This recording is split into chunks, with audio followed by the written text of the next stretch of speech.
Magandang araw mga bata! Narito muli si Teacher Tricia. Halina't pag-aralan ang mga bagay na nagsisimula sa letrang O. Tara! Tayo'y muling umawit. Ang bawat letra ay may tunog.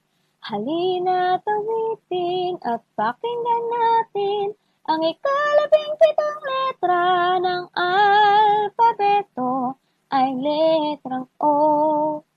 O, O, O, ang tunog ng letrang O. O, O, oso. O, O, orasan. O, O, ospital. O, O, oto.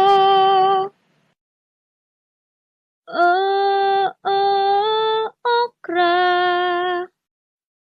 Sila ang mga halimbawa ng letrang O na may tunog na O, O, O. Ulitin natin. Ang bawat letra ay may tunog.